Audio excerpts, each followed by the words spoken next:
राधिका अपने कमरे में लेटी थी कि तभी उसे ऐसा लगा जैसे उसके कमरे में कोई आया है। राधिका ने अपनी आंखें खोली तो कमरे में कोई नहीं था। उसने कमरे का दरवाज़ा खोलकर देखा तो उसका भाई रवि अपने कमरे से निकल रहा था। उसने राधिका से पूछा, क्या हुआ बहन, अभी तक जाग रही हो?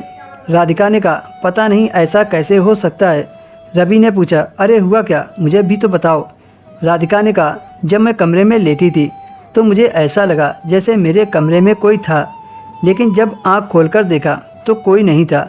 राधिका वापस से अपने कमरे में आने लगी तो रवि भी पीछे पीछे आ गया और बहन से कहने लगा, बहन तुम्हें डरने की कोई ज़रूरत नहीं है। अगर आपको डर लग रहा है तो मैं आपके पास सो जाता हूँ। राधिका ने रवि को मना करते हुए कहा, नहीं, तुम्हें मेरी वजह से अपनी नींद खराब करने की ज़रूरत नहीं है, तुम अपने कमरे में सो जाओ। लेकिन रवि जिद करने लगा, मैं आपको अकेला नहीं छोड़ सकता, ऐसे आपकी तबीयत खराब हो सकती है, मैं आपको तकलीफ़ में नहीं देख सकता हूँ, आप सो जाएं, मैं भी यहीं सो जाता हूँ। फिर राधिका बेड पर तकिया लगाकर सो गई और उसने कहा, आज रात मैं तुम्हारी सेवा करूँगी। रवि सोफे पर लेट गया और मोबाइल चलाते चलाते वह भी वहीं पर सो गया। उस रात राधिका को एहसास हुआ जैसे उसके सिरहाने बैठकर उसे बहुत देर तक सोता रहा हो। उसने राधिका के बालों पर हाथ फेरा। राधिका को सब कुछ सपना जैसा लग रहा था। अगली सुबह जब राधिका उठी तो उसका मूड कुछ अजीब सा लग रहा था। लेकिन राधिका ने जब अपने भाई पर गौर किया तो वह हैरान थी। शुक्र था कि उसने अपने आप को दुपट्टे से ढक रखा था।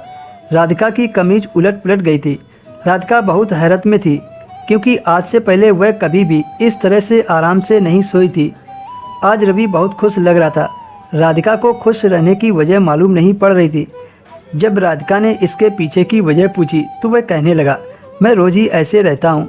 जिस भाई को आप जैसी बहन मिले वो भला खुश क्यों ना रहेगा।